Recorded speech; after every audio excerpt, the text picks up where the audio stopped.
Sud Radio, l'invité politique, Jean-Jacques Bourdin. Bonjour à toutes et à tous. Les Français veulent savoir, parlons vrai, ce matin avec Willy Schran, qui est président de la Fédération nationale des chasseurs et tête de liste Alliance Rurale pour les élections européennes du 9 juin. Willy Schran, bonjour. Bonjour Jean-Jacques Bourdin. Merci d'être avec nous. Moi qui vous remercie. Première question. Très simple. Est-ce que vous soutenez sans réserve la mobilisation des agriculteurs ? Oui, bien sûr. Et d'abord, je tiens effectivement à présenter mes condoléances à la famille d'Alexandra, qui a perdu la vie avec sa petite fille, qui est un drame terrible. Donc oui, bien sûr, nous sommes très proches. Vous savez, dans le monde rural, entre chasse et agriculture, c'est les cousins germains.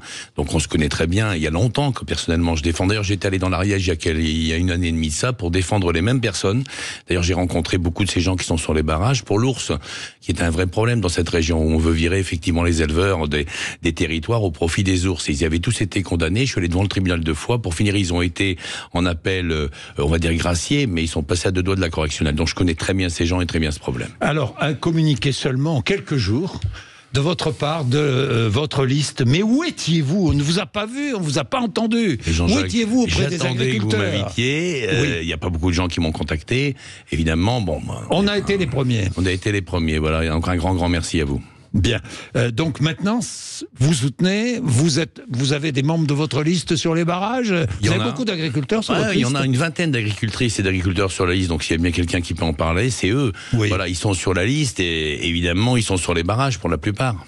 Alors, vous dénoncez, je vous cite, les politiques françaises et européennes ubuesques influencées par l'écologie radicale. Évidemment. C'est-à-dire, expliquez-vous. Écoutez, prenons l'exemple du monde agricole. Aujourd'hui, vous avez tellement de normes pour produire en France que vous êtes tellement cher que les gens ont du mal à acheter ce que vous mettez à la vente, donc vous avez du mal à vivre de votre produit, et dans le même laps de temps, on fait des accords, j'irais, où on ramasse un petit peu à peu près tout ce qui se traîne dans le monde, qui est pas quelque chose de correct pour nous en consommation, et qui rentre dans notre pays. Le Chili. Ce nouvel accord du Chili, qui vient de se faire il y a quelques heures, on va dire. Vous avez vu ce que ça représente? Alors oui, on a besoin du lithium. Alors tous les écolos de la Terre ont besoin d'être connectés, je le sais bien, il faut rentrer du lithium, puis les batteries électriques aussi, c'est important.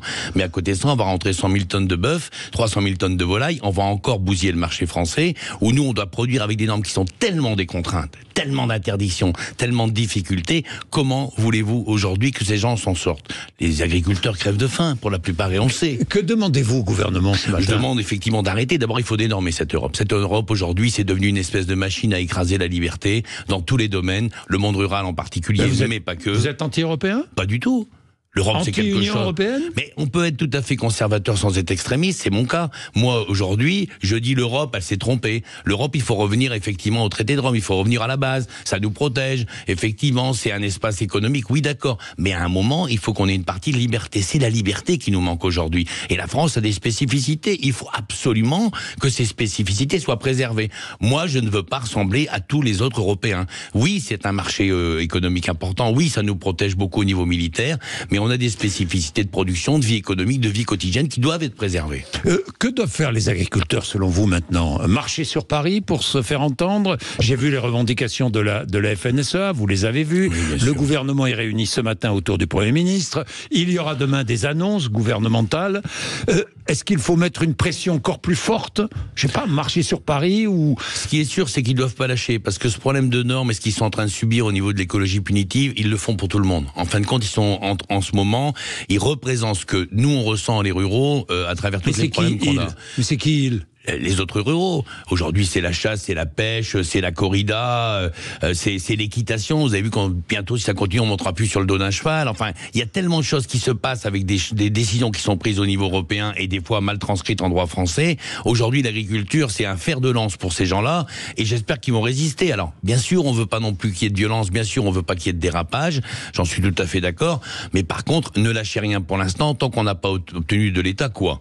Clairement pour eux. D'abord, on va faire machine arrière sur les 15% de baisse de production agricole que l'Europe projette. Forcément, quand on veut passer 30% de notre territoire national sous réserve, puisque c'est ça les aires protégées qui ont été votées, donc 10% en protection complète, c'est-à-dire sans aucune activité humaine, donc sans agriculture, sans sylviculture. Mais qu'est-ce que c'est ? 30% du territoire sans activité humaine. Alors 30% du territoire sous protection, et 10% sans activité humaine. 30%, mais 10% de notre territoire national devrait être être en 2030 sous protection complète, donc sans aucune interactivité humaine. Donc on est en train de faire de cette Europe un espèce d'espace de consommation, et on va continuer à bouffer toute la merde qui vient des quatre coins de la planète, alors qu'on a une production agricole extraordinaire, et il suffit de la valoriser et de donner les moyens à ces gens de vivre. N'est-ce pas l'agriculteur lui-même, le rural, qui est déconsidéré aujourd'hui? Écoutez, les agriculteurs sont considérés comme des voyous depuis des années. Là, il y a enfin une prise de conscience médiatique où je sens, voilà, on retourne les panneaux, tout le monde retourne les noms, c'est formidable. Mais il y a encore pas si longtemps que ça, c'était quand même des gens considérés par l'écologie punitive comme des gens qui empoisonnent tout le monde, qui détruisent la nature. Écoutez, les agriculteurs ont fait exécuter ce que l'Europe leur a dit depuis toujours. Il y a les politiques agricoles communes qui sont décidées. Les agriculteurs exécutent. Comment on peut reprocher à ces gens un jour d'avoir mis en cause la biodiversité alors qu'ils n'ont fait qu'exécuter ce qu'on leur a dit? Mais Willy Schran, tout de même, regardons la réalité. Aujourd'hui, les agriculteurs sont dans l'ensemble raisonnables dans leurs manifestations, même s'il y a des excès.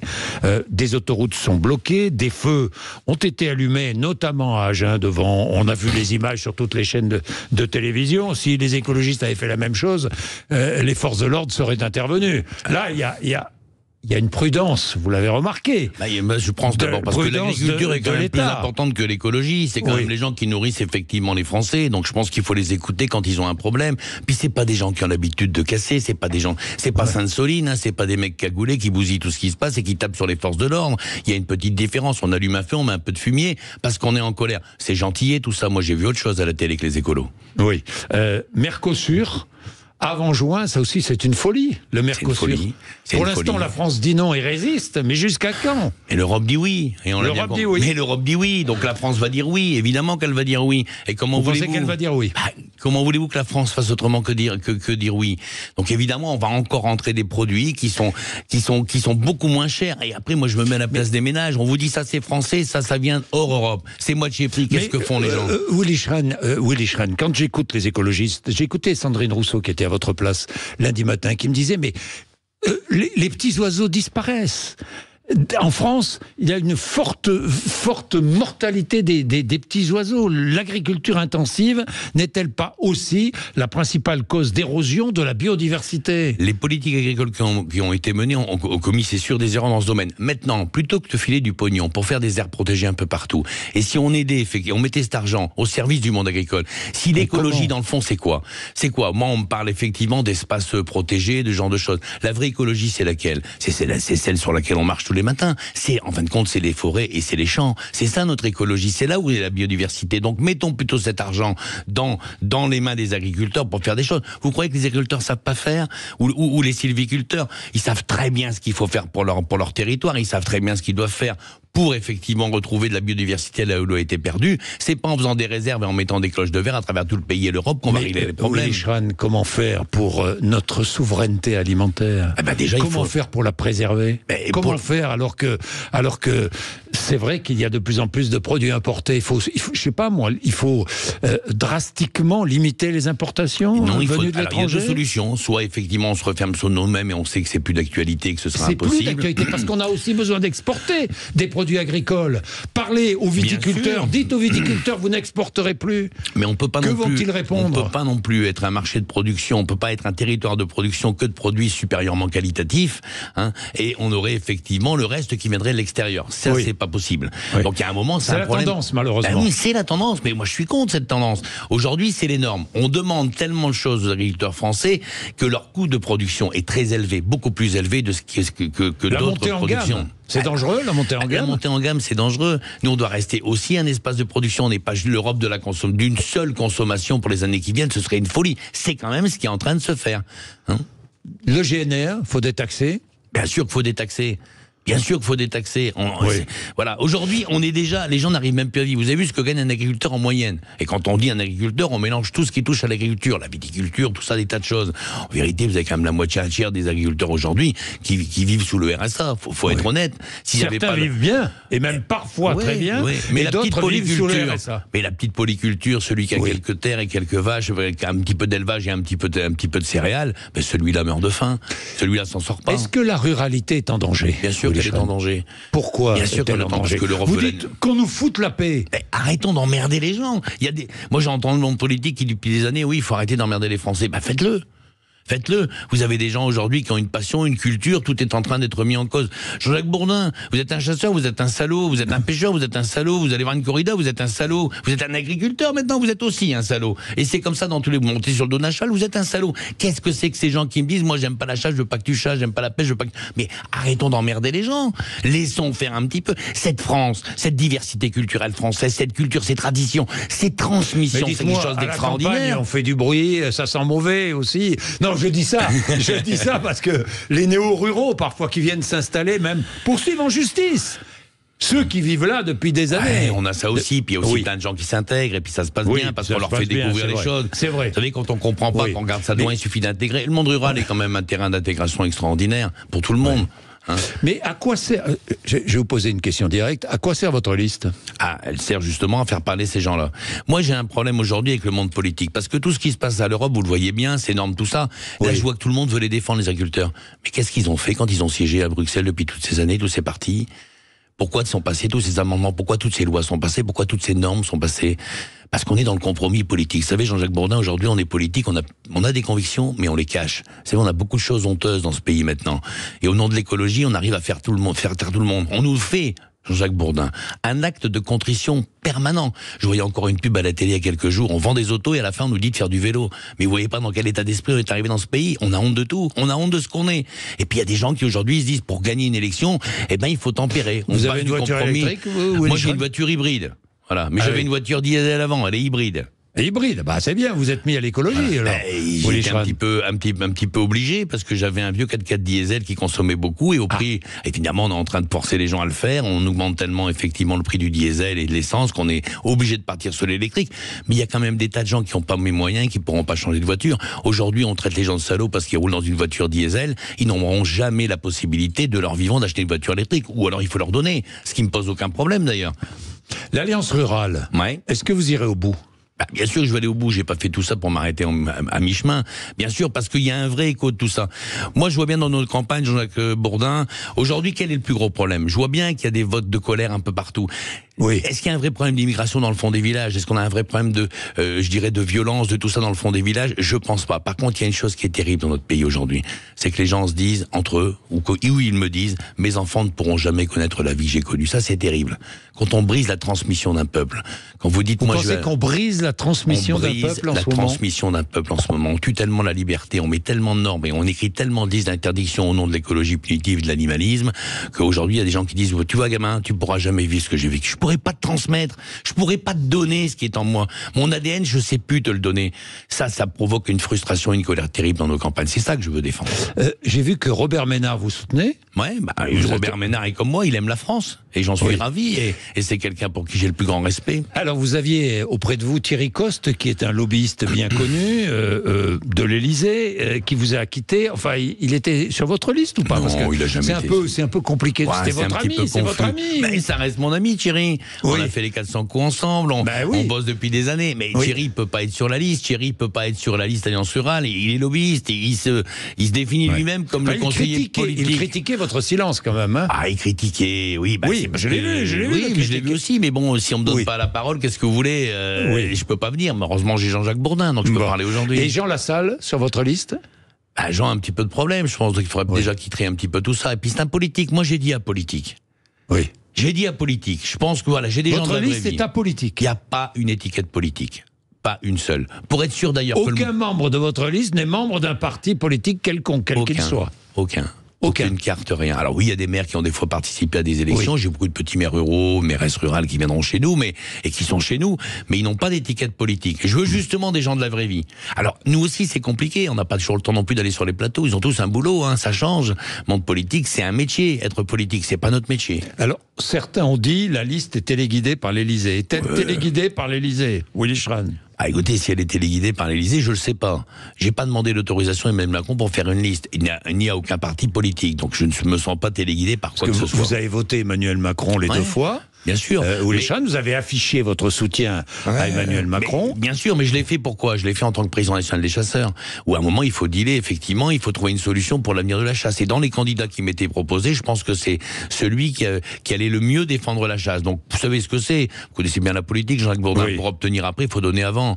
Voilà, on va payer pour voir, comme on dit. Donc j'ai dit que je votais Emmanuel Macron, ce qui permet effectivement de bosser avec lui sur le thème de la chasse. Là, c'est pas le président national des chasseurs qui est candidat, c'est Willy Schran. Et Willy Schran n'a pas besoin du monde politique pour se présenter avec une liste de gens qui ont envie de se battre. Des ruraux. Des ruraux, des vrais. Des ruraux, mais aussi des gens connus, parfois. Et des gens connus. Louis Picamol, l'ancien international de rugby. Des gens connus parce que pourquoi, Jean-Jacques, on a les mêmes valeurs. Le rugby dans les campagnes, le club de rugby dans le sud, le club de foot dans le nord, c'est quand même le tissu social du village. C'est le monde associatif, d'ailleurs, qui doit être réformé, soit dit en passant. Aujourd'hui, on a du mal à trouver des gens qui veulent bien diriger les petites associations locales. Pourquoi ? Parce que c'est un vrai sacerdoce et qu'on a que des emmerdes à gérer ça. Donc il faudrait peut-être un moment penser à une petite fiscalité, un petit bouclier fiscal pour faire revenir les gens, effectivement, dans le monde, dans le tissu associatif. Pour aider les bénévoles. Pour aider les bénévoles. Des gens qui donnent de leur temps et de leur passion. Comme moi, je l'ai fait à la tête de la chasse française depuis des années, j'ai rien. J'ai pas de salaire, Vous j'ai n'êtes rien. pas payé, rien, strictement rien. Je suis bénévole, c'est la passion. Donc c'est encore plus beau quand c'est la passion. Oui. Willy Schran, donc je parlais de Louis Picamol. Qui avez-vous d'autres connus sur votre liste? On va attendre un petit peu, Jean-Jacques Bourdin, parce que la dernière fois qu'on a annoncé que Pierre Gagnère venait avec nous, il était ravi de le dire lui-même d'ailleurs, c'est pas moi qui l'ai dit à sa place. Oui, bon, vous savez, aujourd'hui, vous savez, il y a des fichiers S en France, il y avait des fichiers R pour ruralité. Ouais. Oui. Ça devient très à la mode. C'est-à-dire que si vous venez, si vous êtes connu, si vous êtes sur votre liste, vous êtes montré du doigt. Vous êtes plus que montré du doigt. Un type comme Pierre Gagnère s'est trouvé menacé de mort dans tous les coins, insulté. Non. Mais bien évidemment, mais c'est cette... Vous la voyez pas, cette société, cette violence, ce manque de tolérance où on n'accepte plus rien. Et parce qu'un mec dit qu'il va défendre des gens qui ont les mêmes valeurs que lui, on peut même plus défendre ses valeurs sans être traité de tous les noms, menacé de mort, lui et sa famille. Il a jeté l'éponge, et je le comprends, c'était tellement violent pour lui. Mais on en est arrivé là, Jean-Jacques Bourdin. Oui. On en est arrivé là. On parle aussi de Bernard Hinault.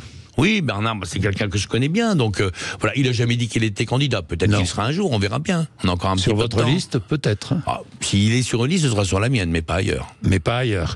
D'autres personnages connus ? Oui, il y aura quelques personnes connues, évidemment, du monde sportif. Du monde sportif. Du monde de la table, un petit peu. Du monde de la table. Ouais, bien sûr. Ah bon ? Bien sûr, la viticulture aussi, c'est quand même quelque chose d'extraordinaire. Il y a Robert Margé, par exemple, l'ancien directeur des arènes de Béziers. Voilà. Et vous êtes pro-corrida ? Ah mais bien sûr que je suis pro-corrida. Mais je suis pro-corrida. Alors il y a des gens qui disent qu'on est des psychopathes parce qu'on va avoir une corrida, ou d'autres qu'on est des sadiques parce qu'on pêche un poisson et qu'on le remet à l'eau après juste pour son plaisir. Moi je suis très fier d'aller à la corrida. Et je trouve que c'est un art extraordinaire et une culture magnifique, dont beaucoup de gens devraient s'en inspirer dans les valeurs. Est-ce que la cause, le soutien accordé à l'écologie et à la cause animale est totalement disproportionné dans notre pays ? Totalement disproportionné. Il faut de l'écologie, c'est très important. On a tous conscience qu'il y a un dérèglement climatique, ça c'est clair. On a tous conscience qu'il faut respecter le vivant, et on est tous d'accord là-dessus. Mais à un moment, je suis désolé, un animal, c'est pas un homme. Le poisson rouge dans le bocal de mon fils, c'est pas mon frère. C'est un poisson rouge, et il doit rester à sa place. Je le respecte, et je lui veux pas de mal. Mais il y a un moment, il faut arrêter, parce que si on continue dans cette psychose du vivant, des animaux ou des végétaux, il y a un moment, on fait comment ? On mange plus rien, on vit plus, on peut rien faire. J'ai lu aussi, vous dites, je suis le représentant de la France des petits bonheurs. Ouais. C'est quoi la France des petits bonheurs ? La France des petits bonheurs, c'est toute cette culture et cette tradition, cette diversité française. Vous savez, c'est déjà tellement dur pour les gens. On a du mal à vivre en ce moment, on manque d'argent. Il y a des tensions militaires aux frontières de l'Europe extraordinaires. Puis vous avez des gens, ils ont ce petit morceau de bonheur. C'est leur passion. C'est leur tradition, c'est ce qui leur permet effectivement d'exister. Et à un moment, on leur dit, même ça, on va te l'enlever. Et ça, c'est la goutte d'eau qui fait déborder le vase. Voilà. Si on prive des gens un jour de ce plaisir-là, de ces passions-là, de ces cultures-là, là, vraiment, ce sera la révolution. Votre rêve, c'est de vous démarquer de tous les politiques, c'est de dépasser 5%. Ah oui, dépasser 5%, bien sûr. Mais j'ai rien contre le monde politique. Je leur reproche juste d'avoir perdu leurs convictions et pas assumé. À trop vouloir gagner, on finit par perdre effectivement son âme et ses convictions. C'est ça que je leur reproche. Je veux qu'ils assument. Combien il y en a qui chassent et qui osent même plus le dire ? Combien il y en a qui pêchent et qui osent plus le dire ? Combien il y en a qui se cachent avec des lunettes noires et une perruque pour aller dans les corridas ? Ça existe ? Bien sûr. Non. Et des chefs de parti en plus. Et des chefs de parti. Et des chefs de parti. Et je l'ai vu. Donc, bon ? Mais voilà, il y en a qui me chatouillent pas trop parce qu'il faudra qu'on raconte quelques trucs quand même. Hein. Willy Schran, oui, je vous demande pas qui, parce que vous me le direz pas, mais non. Mais ça existe. Bien sûr que ça existe. Donc oui, pour on aller est obligé. À la corrida, il se cache avec une perruque et des lunettes noires. Il y en a, bien sûr, plus qu'on ne le pense. Ils sont pas tous comme vous, ils assument pas. Des maires de communes rurales refusent d'accueillir des migrants. Est-ce qu'ils ont raison ? faut préparer les choses. Moi, je pense et réellement que le monde rural, les valeurs du monde rural, ce sont des choses qui peuvent permettre une vraie intégration. On peut continuer à empiler des gens dans des banlieues, leur créer la maison des associations toute nouvelle qui brûlera tous les 2 ans, tant qu'ils n'ont pas compris les valeurs d'un pays, les valeurs effectivement de ce monde rural, ils ont du mal à s'intégrer. Moi, j'ai un bon exemple. J'ai quelqu'un sur la liste qui va surprendre, mais qui est quelqu'un issu de l'immigration. Et qui a découvert, voilà, il habitait dans le Grand Est de la France, il arrive avec ses parents, c'est Nancy, et son programme, lui, c'est plutôt d'être voyou de banlieue, quoi. C'est comme ça que ça va se finir. Et puis, puis il comprend pas bien la France, et c'est un peu tendu. Il découvre effectivement la chasse, mais complètement par erreur. Et il me dit, j'ai vraiment trouvé la voie, et pour la première fois de ma vie, on m'a pas regardé comme un étranger, mais comme un chasseur. Et je pense que dans la chasse, dans la pêche, dans le monde sportif de ces petites équipes de campagne et compagnie, dans la corrida, dans toutes ces choses-là, on a ce pouvoir d'intégration mais tout. Mais pour intégrer, il faut comprendre. Et si on comprend pas les valeurs, on ne peut pas s'intégrer. Oui, mais vous chassez à la glu, vous déterrez les blaireaux, enfin bon... Bien sûr qu'il faut chasser à la glu, c'est un scandale qu'on ait interdit ces gens de chasser à la glu. Oui. Voilà, là, on attrape quelques oiseaux comme on le faisait depuis des mille années. On dit oui, vous êtes des l'oiseau se pose sur une branche, et alors il met sa patte sur le... et alors, quand même, c'est atroce, non? Non, vous trouvez que c'est atroce? Si vous trouvez que les millions d'oiseaux qui sont tapés par les pare-chocs des voitures, c'est pas atroce, ou par les avions, ou par je ne sais trop quoi, ou par les trains, là on dit rien, forcément. Mais quelqu'un... Oui, mais c'est l'homme qui volontairement... Et alors, volontairement, il le fait pas par plaisir, il l'attrape. Il le fait par plaisir peut-être, mais il l'attrape, il en fait effectivement un appelant, et au final de tout ça, c'est pour attraper d'autres oiseaux, tuer d'autres oiseaux à la chasse et les manger. Alors si on commence à remettre en cause le fait d'utiliser un animal comme appelant pour en tuer d'autres et les manger, c'est grave. Dans ce cas-là, on mange plus de viande. On déterre les blaireaux. Pourquoi déterrer des blaireaux? Pourquoi on déterre les blaireaux? Parce que demandez au monde agricole ce que ça fait un blaireau dans un champ de maïs. C'est pour ça. Vous savez, les blaireaux, on les mange pas. Hein. Mais aujourd'hui, qui est-ce qui nous le demande? C'est le monde agricole. Qui est-ce qui nous demande d'agir pour le renard?